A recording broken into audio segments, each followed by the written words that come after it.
नमस्कार सगळ्या ताईंना, श्री स्वामी समर्थ. स्वागत आहे सगळ्या ताईंचं माझ्या ब्लॉगमध्ये. आता वाजले व दुपारचे 12 आणि आम्ही बसलो जेवायला. तर कोणाकोणाकडे पाऊस आहे मला कमेंट करून सांगा. आणि सगळ्या ताई म्हणतात जशा कमेंट करायला लावती तसं रिप्लाय पण देत जा. तर रिप्लाय नाही देणं झाला तर मी माझ्या या व्हिडिओमधून सगळ्या ताईंचे खूप खूप खूप खूप धन्यवाद की त्यांनी मला छान छान कमेंट केल्या. आणि आज पण बघा आमच्याकडे कसा पाऊस चालू आहे. माझी आंघोळ वगैरे झाली बघा. तुम्ही म्हणसान तसाच व्हिडिओ काढते पण केस पण विचारू वाटत नाही आहे. सगळा पाऊसनी सगळीकडे असं ओललंच आहे बघा. आत्ताच घर वगैरे आवरून घेतले आम्ही आणि आता बसतोय जेवायला.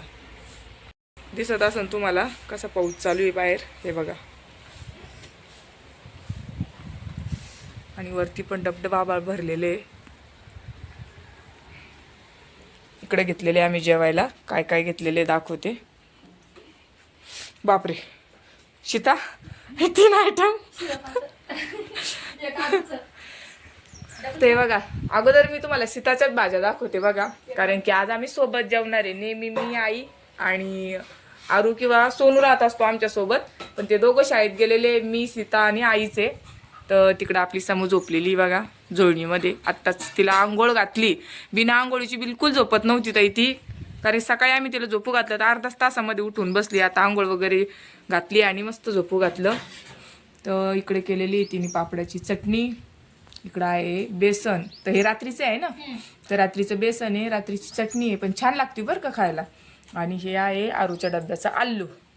इकडे काय केलेलं आहे, तर इकडे केलेली आहे मुगाची डाळ. तर शीताच्याच बघा 4 भाज्या आहे. आणि आम्ही काय केलं ते पण दाखवते. तर या बघा ताई जेवायला केलेले आम्ही तुरीचं तिखट वरण. इकडं आहे लिंबू, कांदा आणि आंबा. इकडं चपाती आणि रात्रीची पापडाची चटणी आहे. ते बघा सगळ्यांनी वाढून घेतलेलं आहे. तिकडं आईने घेतलं, सीताने पण घेतलं. तर तू काय चुरलं ग याच्यामध्ये? ज्वारीची भाकर. तर बघा वरणासंग ज्वारीची भाकर भारी लागते हा. तर ती रात्रीचीच भाकर होती, तिने काही मग परत केली नाही. छान लागते म्हणे चुरून मुरून. तर कोणाकोणाला ज्वारीची भाकर आणि वरण आवडतं कमेंट करून सांगा. आणि आता आम्ही घेतो जेवून, कारण की तुम्हाला दाखवते मी खरं म्हणून इतके वाजले तितके वाजले सांगते. पण बघू शकता 12 वाजले आम्हाला जेवायला डायरेक्ट ताई. हे बघा. तर आत्ताच मामा नात्या भाजी काढून आले बघा. आणि पाऊस सारखा चालू आहे आमच्याकडं, उघडलाच नाही. तर पाऊस काही आमच्याकडे उघडलाच नाही बघा ताई, चालूच आहे. आणि इकडे आणलेली आम्ही भाजी काढून. आज उशीर लागला होता त्या भाजी इकायला आहे ना. आज उशीर लागला पाण्याच्यामुळे. आहे ना, पाण्याच्यामुळे आडून बी पाहते आहे ना बया. घेत नाही लवकर ना. 5ला द्या. हा पाऊस चालू असताना असं बी होतं बरं का ताई. बऱ्याच वेळेस ले काय करता आता, जाऊ द्या बरं आहे. तर ही किती गड्डी आणली काढून? आता ही बाजारासाठी का? बाजारात तर जास्त पाहिजे होती ना आता. बरं, तर ही 60 गड्डी बघा इकडे ठेवलेली. आता इथं हे पाणी घेतलं धुवायला आम्ही, धुवून इथं पालथं मारणार आहे. हे बघा चिखल वावरात दिसत असेल तुम्हाला. किती आभाळीच वातावरण. मी गॅस गेले नाही बाई. तर इकडं आहे बघा असं पत्तर, त्याच्यावर धुवून टाकताय आत्या भाजी अशी. अगोदर त्यांनी तसंच पाणी टाकून घेतलं म्हणजे बराच चिखल निघून गेला. हा, आणि इकडं असं धुतलं 2 पाण्याने केलं की चकचक निघून जाती. तर आमचा सगळा भाजीपाला आला आहे ना आत्या. तर गवारीच्या शेंगा, भेंडी, त्याला अजून फुलं गिलं लागली नाही आहे ना. किती दिवसांनी निघन बरं अजून?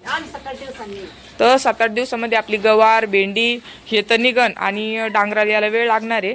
तर इकडे बघा आपल्या शेतातला भाजीपाला दाखवते तुम्हाला. कोथिंबीर आहे, ही शेपूची भाजी, शेपालकाची, ही याची भाजी आहे फांदाची. ही आहे फांदाची भाजी. कोण कोण फांदाच्या भाजीचे गोळे करतं किंवा वड्या करतं तर मला कमेंट करून सांगा. आणि आज मी याच्या वड्या करणार आहे, याची रेसिपी तुम्हाला दाखवणार आहे समोर व्हिडिओमध्ये. तर असं आहे बघा ताई, शेतकरी असल्यावर, शेतात राहत असल्यावर असा ताजा ताजा भाजीपाला खायला मिळतो. नाहीतर एवढाच भाजीपाला आपण विकत आणला असता आता 5-50 रुपयाचा असता आहे ना. तर 5-50 रुपये लागले असते एवढे याला. तर आत्या गेल्या होत्या वावरामध्ये आणि एवढं ताजं ताजं त्यांनी आणलं. आता आम्ही याच्या मस्त वड्या करणार आहे. आणि संध्याकाळी जेव्हा आम्हाला जेवायचं तेव्हा कापून त्या तळणार आहे. तर कशा उकडतो आम्ही समोर रेसिपी बघा. आणि इकडं अर्ध्याच्या वर आईची भाजी धुणं झाली. त्यांनी एक नाही, आता डायरेक्ट 4-4-5-5 टाकल्या त्याच्यामध्ये. एवढ्या कोण टाकल्या वाट्या. हा आहे ना मामा, पण आमचे मामा काय म्हणते लवकर होते म्हणून आहे ना. त्यांनी आधी एक एक धुतली ना, आता लगेच 4-5 सोबतच टाकू राहिले बा त्या. हे बा लवकर लवकर होऊन जातात, पाणी एवढं आला. हा वरतून वल्ल्या उरायल्या. काम असलं की मग ते कसं असं चांगलंच झालं. हा आणि ते आता शेतातून बी आले तर थंडी वाजली म्हणा, त्याच्यामुळे बी पटकन धुवून इकडे टाकून दिले की लवकर निथरून जाईल. तर काही गड्ड्या इकडे ठेवू राहिल्या बघा त्या. आता पाणी खराब झालं त्याच्यामुळं आता परत स्वच्छ पाण्याने त्याला धुवून काढची. काही ताईने कमेंट केली होती आत्या की तुमच्या भाजीला इथून पुढे भाव मिळेल, पण आता तोपर्यंत तर आपली भाजी निब्बर होऊन जाईल ना. आता सगळ्यांच्याच भाज्या अशा खराब झाल्या म्हणे, त्याच्यामुळे आता इथून पुढे भाजीला भाव येणार आहे. पण आता जेव्हा भाजीला भाव येईल तेव्हा आमच्याकडे भाजी राहणार नाही, पाहताय असं होऊन जाईल. तर फांदाच्या भाजीच्या वड्या करण्यासाठी काय काय साहित्य घेतलेले आम्ही ते दाखवतो तुम्हाला. तर इकडे घेतलेले बघा छान असं गव्हाचं पीठ, बेसन पीठ आणि फांदाची भाजी स्वच्छ अशी धुवून कापून घेतलेली. जशी आपण पालक भाजी, कोथिंबीर ज्याच्या ज्याच्या वड्या करायच्या तसं कापून घेतो तसं बारीक छान कापून घेतलेले. आणि इकडे घेतलेले लसण, अद्रक, कोथिंबीर मिक्सरला फिरून, थोडीशी हळद घेतलेली आहे, थोडंसं मीठ घेतलेलं आहे. आता याला छान आपण भिजवून घेणार आहे. मस्त याला भिजून याचा छान असा एक उंडा तयार करायचा. आणि भिजल्याच्या नंतर मस्त उंडा तयार केल्याच्या नंतर त्याला थोडंसं तेल लावून घेतलं तरी चालेल, नाही घेतलं तरी चालेल. तर उंडा भिजल्याच्या नंतर त्याचे असे गोल गोल गोल गोल रोल करून घ्यायचे.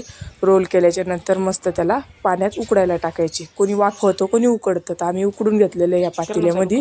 तर आईने छान असं पाणी तेल टाकून घेतलं आणि हे बा तुम्हाला सांगितलं मी तसे गोळे करून घेतले आणि ते ठेवले पाण्यामध्ये उकडायला. तर एक 10-15 मिनटं उकडून घेतले आम्ही आणि छान असे पाण्यातून काढून निथरून त्याला मस्त काप करून पुढं तळलेले दाखवते तुम्हाला.